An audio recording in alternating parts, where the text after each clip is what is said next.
Well, hello everyone. Welcome to my weekly coffee adventure, Brew-n-taste. My name is Lena and I thank you for watching. And don't forget to check out my other videos where I brew and taste a different brand of coffee each week to see whether or not I like it. Because I'm on a quest to find a better tasting cup of coffee, but I still haven't found it yet. Okay, but if you found a good cup of coffee, please let me know in the comment section, okay? Now, last week I did a taste test with Folgers coffee. While the coffee was okay, piping hot, it really wasn't good cold, because I usually keep the extra on the weekend to make iced coffee for my hubby. That way that man doesn't go into town and buy a $5 frou-frou coffee. And he said it was just really bad iced. So coffee, Folgers, drink it while it's hot, because it's no good cold. Not worth a pitcher of spit, I'm sorry. Okay, so I also said I was going to talk about the origin of coffee. Where did that coffee bean come from? So legend has it that sometime in the 11th century, there was a goat herder in Ethiopia who discovered the bean. Now, you have to understand something about goats. Unlike sheep, you see, sheep are really dumb, they're dependent, and they always need a shepherd, just like Christians. Now, goats, on the other hand, they're strong, they're brave, they're independent, they're strong-willed.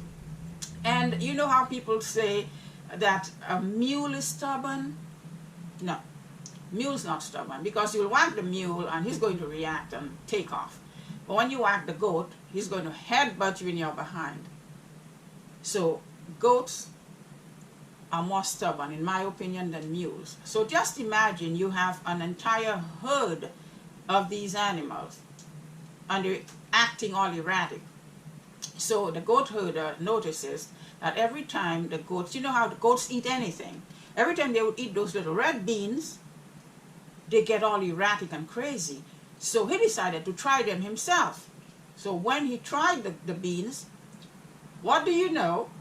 He felt the energizing effects and he was able to stay up.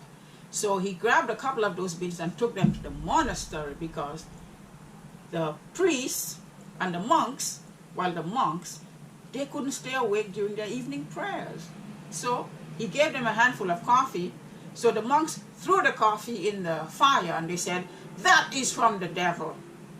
But not long after, the beans started to roast, and that aroma was so intoxicating. They grabbed that coffee out of the fire and mashed it and crushed it and put it in water, and what do you know? Black liquid gold. So they drank it and they were able to stay up for their evening prayers. So I'm wondering, was the coffee bean from the devil or was it heaven sent? And that's all she wrote about the coffee bean. So this week I am in the state of Washington. I heard it's the state of all the skinny people. I don't know. It is the home state of Seattle's Best Coffee, home state of Starbucks coffee, and also the home state of Mr. Bill Gates, the late Bing Crosby, the late Jimi Hendrix, and basketball player Isaiah Thomas. So this Seattle's Best Coffee is 100% Arabica beans from Latin America. And the date on the bag is best before August 2020. So let's do a taste test to see how this coffee holds up. So Seattle's Best, opening the bag right now. And according to package directions, it says brew 1 tablespoon to 6 ounces of water. Let's smell the aroma. Okay. 1 tablespoon of coffee to 6 ounces of water. And there we have it. I will be back to do a taste test. Okay, welcome back, y'all. Now that my Seattle's Best Coffee is done brewing, it's time for a taste test.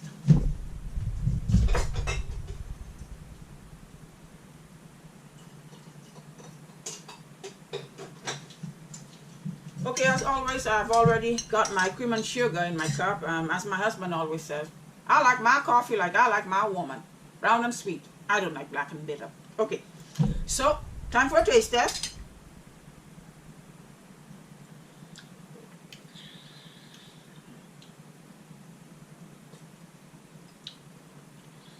Well, I have to tell you, Seattle's Best Coffee, it's a little weak for me. It has some flavor, but it's a little too weak. So what I'm going to do is do the test again, this time using 2 tablespoons with 6 ounces of water.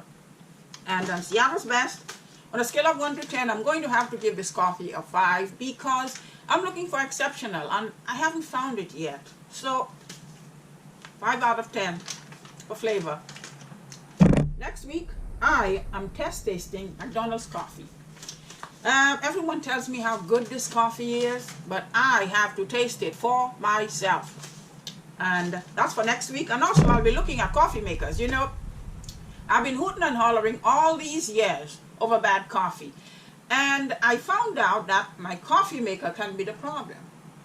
Because if the coffee maker does not brew hot enough, your coffee won't have any flavor, because the hotter the water, the more flavor that comes out of your coffee.